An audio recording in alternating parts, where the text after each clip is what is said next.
Hello guys, welcome to 5th generation Nabi Shop and welcome to another unboxing and testing po. Shoutout po natin Sir Richard.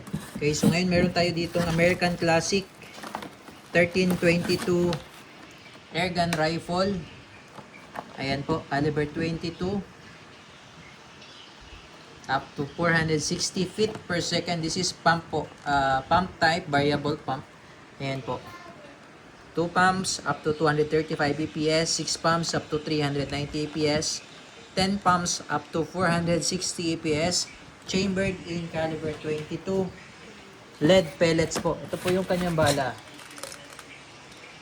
Ayan. Pointed po siya. Ayan, caliber 22.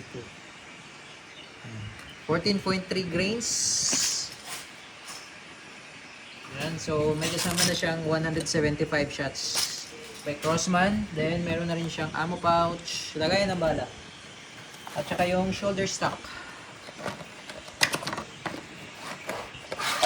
Yung shoulder stock. Okay, so ito po, yung shoulder stock. Pagka ilalagay nyo sa unit, ito yung Crossman 13.2 American Classic. Pag ilalagay nyo siya sa unit, aalisin nyo yung screw. Dalawang screw na yan. Tapos i-insert nyo lang. Insert nyo lang siya dyan. Insert lang siya, insert. Okay? Tapos may kasama siyang iPro. Okay, so ito ipapump. Ito yung kanyang pump. Yan, 3 pumps.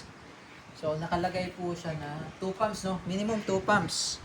Okay, 3 pumps po yung ginawa natin. Tapos kakak mo siya dito. Diyan mo ilalagay yung bala. So single shot po siya. Regardless of the pump is equal to single shot. So ngayon, pag ipapump nyo siya mas marami, mas malakas nga lang siya. Pero equal to 1 shot pa rin siya. So, dito naman po yung kanyang safety. Cross bolt po yan. Yan. Push mo lang for safe. Sa kabila naman, push mo for fire. Yan.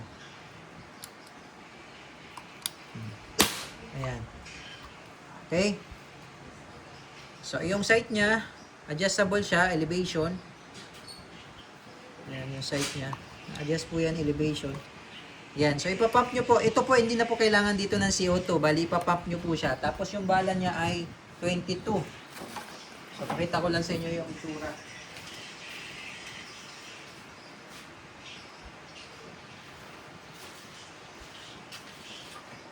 Okay.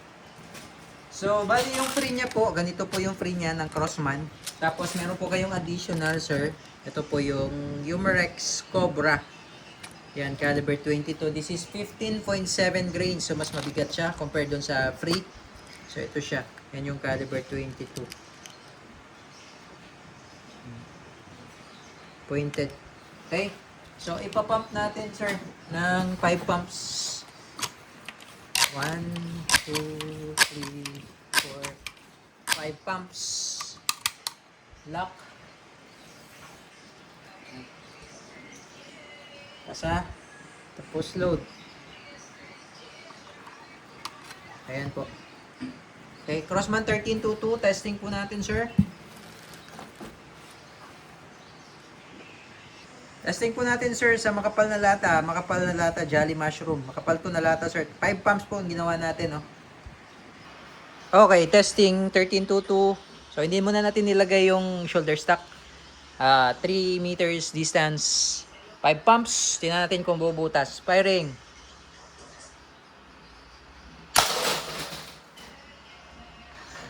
Yan. Nag-dense lang po. Nayupi yung lata. Makapal po ito na lata. Ayan. Pero sigurado na yung daganon. So, subukan natin 10 pumps naman. 10 pumps po gagawin natin. Maximum 1, 2, 3, 4, 5, 6, 7, 8, 9, 10. So, padami ng padami. Medyo pabigat ng pabigat. Okay, 10 pumps. Okay, 10 pumps po yung ginawa natin. And firing. Ayan, hindi siya buta, sir, pero talagang may dents, oh. Yupi yung lata, oh. Makapal na po ito, sir, na lata. Ayan, so yung mga lata ng sardinas, butas to. Ayan. Bukan natin sa puwet. Sa puwet ng lata, sir, ha? Di sa ibang puwet. 3, 4, 5, 6, 7, 8, 9, 10.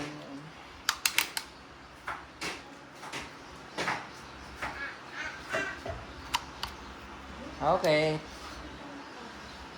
And firing. Oh, the place eh. The place yung yan.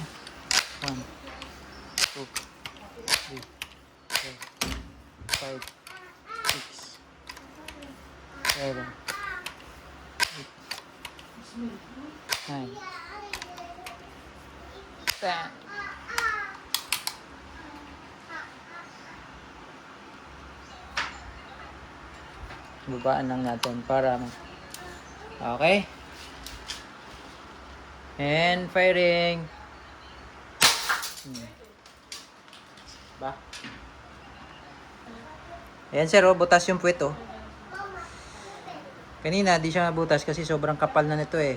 Yung lata ng Jolly Mushroom. Pero dito sa puwet oh, butas. Oh.